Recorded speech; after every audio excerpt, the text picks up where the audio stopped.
Bien, Vero, muchísimas gracias. De alguna manera seguimos en tema porque ayer se conoció el dato del Banco Central, donde la economía creció en el último trimestre, 0,9%, y sale de la recesión técnica. Ya vamos a ver qué significa esto, pero esto también se da en el marco de que se viene la ronda de consejos de salario más grande y con características bien particulares, además, luego de la pandemia. Todo esto lo vamos a hablar con el economista Agustín Iturralde, director ejecutivo del Centro de Estudios para el Desarrollo. Agustín, bienvenido. Muchas gracias, Lorena, un gusto estar acá. Bueno, primero que nada hablemos de lo que se conoció ayer, del crecimiento de la economía, para contextualizarlo un poco. ¿Por dónde vino? ¿Qué significa este crecimiento? A ver, veníamos de 2 trimestres de caída, todo moderado, pero de caída, que eso técnicamente configura, como vos muy bien decías, recesión. Estábamos en recesión, de dos trimestres de caída se dice que es recesión. En particular habían sido datos muy afectados el último trimestre del 22 por la pandemia, por la sequía. Y el primer trimestre de 2023, incluso un poco por encima de las expectativas, se dio un buen crecimiento interanualmente, o sea, comparado con el primer trimestre del 2022, bastante generalizado, desestacionalizadamente, comparado con el trimestre inmediato anterior, el último del 22, un poquito más localizado, pero en el entorno del 1%, un poquito por abajo del 1%, un poquito por arriba del 1%, lo cual es una buena noticia, que la economía vuelva a crecer. Hay que tomarlo con cautela. El segundo trimestre del 23 es el trimestre que estamos terminando ahora, pero es el semestre de la cosecha de soja, que ahí sí vamos a tener una caída importante. La cosecha de soja de este año, comparada al año pasado, va a ser mala. La del año pasado fue especialmente buena, pero esta va a ser especialmente mala. Entonces tampoco es para estar tirando manteca al techo, digamos, pero bueno, es un buen dato que bueno, muestra que sobre todo los indicadores de consumo privado muestran un buen comportamiento, las exportaciones, el turismo, la recuperación de la temporada turística, que también dio una mano. Bueno, fue un dato equilibrado, moderadamente bueno. O sea, esos son los rubros que impulsaron ese pequeño crecimiento. Exactamente. Por el lado de la demanda fue bastante bajo, tanto de exportaciones como de inversión y de consumo. Por el lado de la oferta tuvimos como sectores, el agro no tuvo un buen desempeño, otros sectores sí lo tuvieron. Creo que ahora también lo que impactó en este dato es UPM, se fue frenando la construcción de UPM, pero todavía no teníamos la puesta en marcha de la operativa de la fábrica, que sí va a empezar a verse algo el segundo trimestre y sobre todo el segundo semestre del 23. Creo que dado todas esas condiciones, dado que la sequía afectó, aunque no por temas contables, no particularmente en estos meses evaluados, creo que es un dato correcto, aceptable, bueno. Y respecto a esta décima ronda entonces de los consejos de salarios, hay rubros que, como mencionabas recién, pueden llegar a ser perjudicados, sobre todo el agro, pero ¿qué tenemos que esperar en líneas generales más allá de esa diversidad, digamos? Bueno, el año en materia laboral, el año arrancó relativamente bien, luego de algunos meses al cierre del 22 muy estancado el empleo, arrancó con una reactivación, en los primeros 3 meses tuvimos 16.000 puestos de trabajo más que el primer trimestre del 22, lo cual el 22 había arrancado bien y se ha ido frenando en creación de empleo, arrancó bien el año y a la vez se está dando lentamente una recuperación salarial desde los niveles que se habían perdido durante la pandemia y luego de la pandemia. También el primer semestre del 22 fue un semestre de pérdida salarial. Habíamos quedado a mitad del año pasado, cerca de 4 puntos el salario real con respecto a diciembre del 19. Se recuperó cerca de 1,5 puntos, de 2,5 puntos, perdón, estamos todavía 1,5 puntos abajo de la pandemia. Claro que, como estábamos conversando recién, alguno me puede mirar y decir, ¿pero de qué estás hablando? Bueno, obviamente es muy distinta y muy heterogénea la realidad por sector, ¿Cuáles son los extremos? Para tener un poco de noción, ¿no? Los que algunos ya sabemos que recuperaron, los públicos han tenido buenos acuerdos o por lo menos se han firmado. Exactamente, a ver, creo que los públicos, en particular la salud, por ejemplo, ya está ligeramente punta a punta, ¿no? No es que no perdió nada durante este tiempo, sino que ahora el salario que están cobrando estos meses en términos reales está algo por encima, alguna décima por encima de antes de la pandemia. La educación algo similar, quizás pueda estar alguna décima por debajo, pero muy en línea con diciembre de 2019. Y en el otro extremo tenemos sectores, bueno, el comercio, restaurantes, hotelería, que obviamente fueron los sectores más castigados durante la pandemia, donde recién este año tuvimos una temporada turística más o menos aceptable y que todavía están significativamente varios puntos por debajo. Pero ahí podría haber cierto optimismo porque de alguna manera es uno de los sectores que más se ha recuperado, ¿no? Con la apertura después de la pandemia. Es uno de los sectores que, bueno, que en el arranque de este año tuvo una recuperación buena, que fue quizás mejor de lo esperada, el desempeño del sector turístico. De todos modos, creo que lo que tiene que predominar, y lo que nosotros ponemos un poco en el informe sobre esta ronda de negociación colectiva, es el hilado fino, ¿no? Creo que alguna otra vez hemos hablado de esto, la sintonía fina sector a sector. Creo que en la mayoría de los sectores están dadas las condiciones para seguir avanzando con la recuperación salarial y el gobierno creo que tiene buenas oportunidades de cumplir con aquella promesa de recuperar el salario real al final del periodo.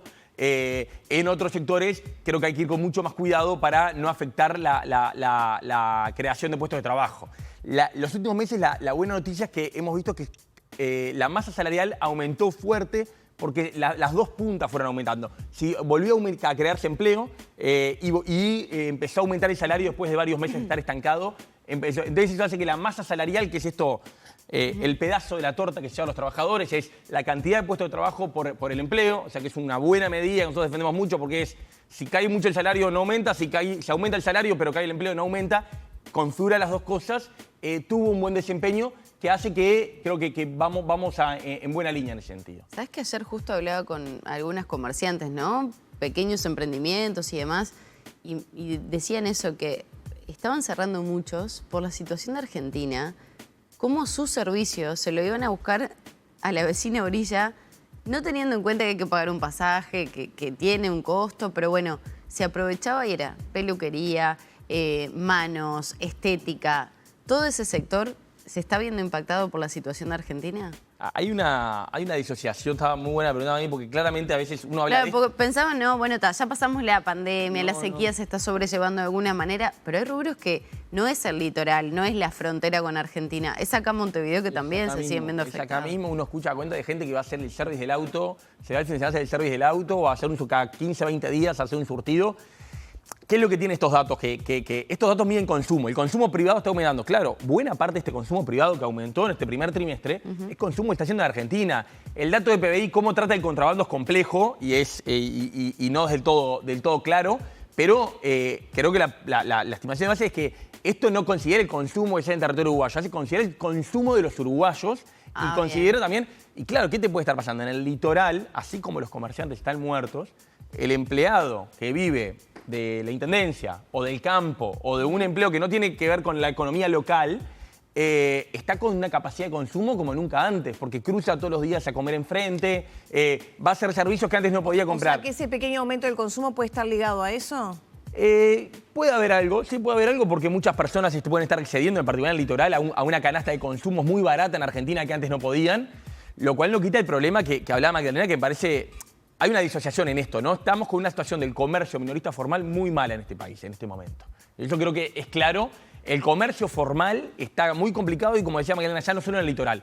Todo el Uruguay, lo hemos hablado muchas veces, antes veníamos acá y hablamos de la pasta de dientes, como siempre. Pero ya no solo eso, es los servicios, ¿no? Los salones de belleza, la peluquería, el servicio del auto. La correlación en los costos...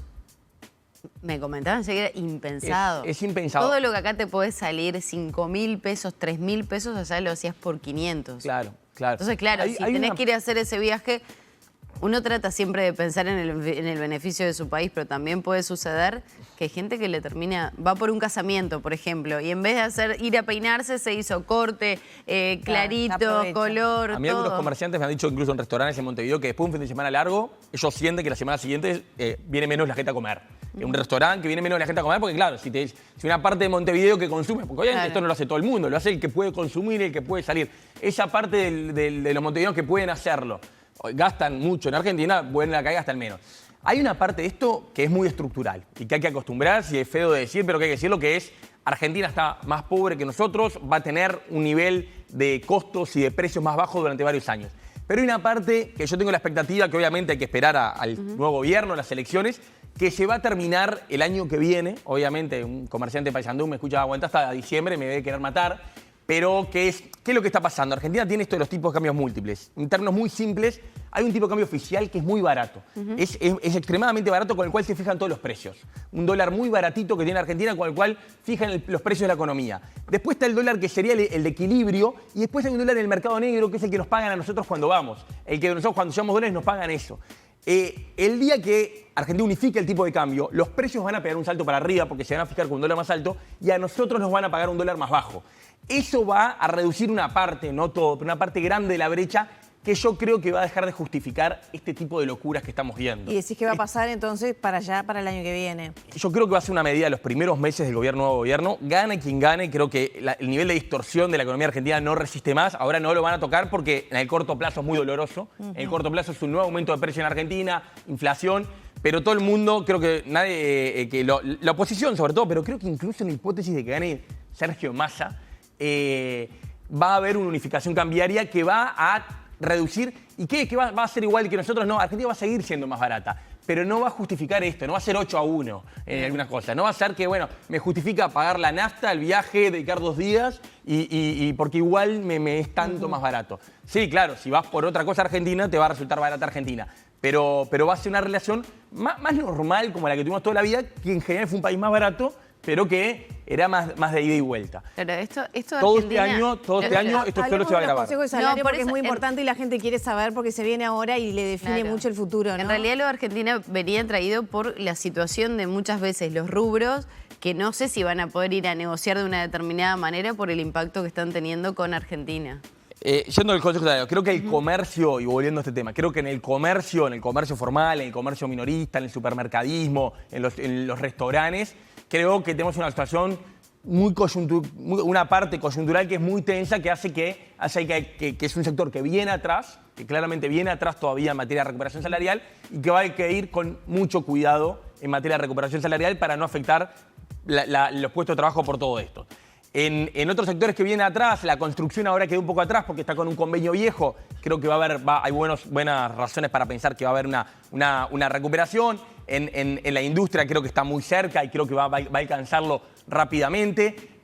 Nosotros lo que creemos que hay que mirar y lo que ponemos acá, tratamos de hacer algunas estimaciones de la productividad de la economía. Es un tema que suena muy técnico, sé que es muy aburrido, pero no hay mejora sostenible del salario real sin mejoras de productividad. En ese sentido, uno mira históricamente algunos sectores, en particular, por ejemplo, la construcción, ve que fue aumentos salariales muy importantes en un marco de una productividad muy estancada. Que eso infló los costos de la construcción, infló los costos de construir en Uruguay, impuso mucha nueva tecnología, que se construye más, con más tecnología, con más cosas prefabricadas, con menos mano de obra, por ese proceso de, una productividad estancada, aumentos salariales que no se correspondían con la productividad y que afectan la cantidad de puestos de trabajo. O sea que el tema productividad va a tener que estar en los convenios. Tengo varios temas para preguntarte. Uno de ellos está vinculado a esto porque ahora rige esta nueva ley, ¿no?, que intentó enmendar, digamos, la situación que se daba con la OIT y que caen los convenios. La ultraactividad, ¿verdad? Que quiere decir que hay un grupo de trabajadores, un sector tenía un convenio, no caía, ¿no? A pesar de que hubiera vencido, se negociaba a partir de ese piso. Eso ahora cambió y se empieza a negociar de nuevo desde el punto cero. ¿No le complica la situación a los trabajadores que tienen que renegociar los beneficios que ya habían conquistado? Claramente es una medida que probablemente va a tener más simpatía del lado empresarial que del lado de los trabajadores. Nadie implica, y creo que lo que vamos a ver en la enorme mayoría de sectores es que se vuelven a renovar. No es automático. Lo que dice, vamos a hacer la mesa. Habíamos acordado esto. Nosotros queremos mantener esto y esto. Abre la posibilidad de rediscutir. La contracara de lo que está diciendo, vos vas dando por bueno cosas y el piso sobre el que estás negociando se hace mucho más rígido, mucho más inflexible. Creo que lo que vamos a ver en la práctica es que la mayoría de los acuerdos se va a respetar como la lógica histórica. Sí, obviamente, plantea un desafío, creo que hay que ver cómo funciona, hay que tener miedo y realizar unos ajustes.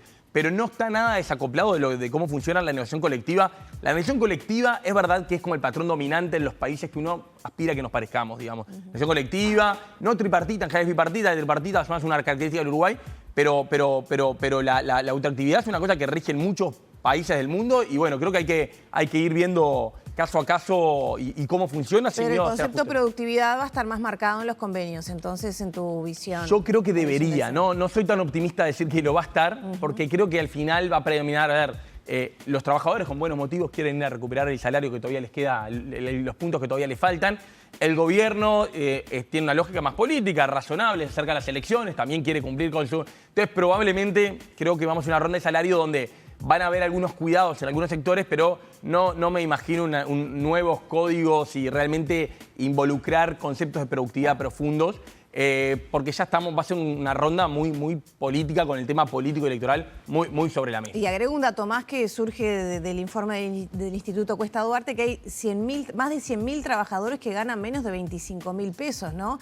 Estamos hablando de recuperación, pero de salarios muy sumergidos. Es cierto. También estamos con casi 40.000 trabajadores más que antes de la pandemia. Lo que cual quiere decir es verdad, el tipo de empleo que se crean es como los dos extremos. Se están creando empleos de calificación medias y altas, bien remunerados, formales. En ese es el sector que más empleo se ha creado. Y después es verdad que el empleo que se crea de baja calificación no es de buena calidad. Tenemos un problema, y capaz que es el problema más estratégico del Uruguay de mediano plazo, que lo hemos hablado, es el empleo de baja calificación de buena calidad. Ese empleo industrial, en la industria manufacturera, ese empleo en la construcción, ese empleo que se aprende con el oficio. Que se aprende con el oficio y que históricamente fue donde muchas personas que no habían tenido la oportunidad de estudiar conseguían empleos muy integrados socialmente, de buena calidad. Bueno, ahí tenemos una crisis a nivel país que yo creo que en el quinquenio 15-19 se vio muy marcada, fue un periodo de muy fuerte destrucción de ese tipo de empleos, donde hubo aumento salarial, donde ahí se vio como pocas veces el desajuste de productividad. Hubo aumentos salariales, pero que se llevaron puestos una cantidad de puestos de trabajo. En el largo plazo, si no crece, la masa salarial va muy de la mano del PBI, entonces hay que ir con cuidado, sobre todo cuando el PBI no está creciendo fuerte. En este contexto creo que hay razones para moderado optimismo. Bien. Bueno, y la última que te quiero contar con el tema dólar, ¿no? Porque es un agregado más que juega en todo esto también. La pregunta que no puede faltar. Sí, en ese sentido, a ver, para los trabajadores, para los que están interesados en esto, probablemente es una buena noticia. Para el trabajador, asalariado sí, que está bajo. La baja. Pero si tenés un dólar ahorrado, ya te rinde menos. Si tenés un dólar ahorrado, pero si cobras un dólar, probablemente tenés más chance de comprar un electrodoméstico, una moto o cambiar el auto. Claramente es un desafío para la competitividad de la economía. Lo que se dio en las últimas semanas es una baja del dólar a nivel global. No implica que Uruguay tiene un problema de apreciación cambiaria, pero en particular en la última semana el dólar bajó en Brasil, en México, en Chile, en Colombia, en Uruguay. No es que lo que pasa estas últimas semanas puntualmente, no los últimos 2 años. No es que está subiendo el peso uruguayo, sino que está bajando el dólar en el mundo. Muchas gracias, Agustín. Muchas gracias a ustedes. Cerramos por aquí entonces la charla con el economista Agustín Iturralde. Ya son las 9 de la mañana, 19 minutos.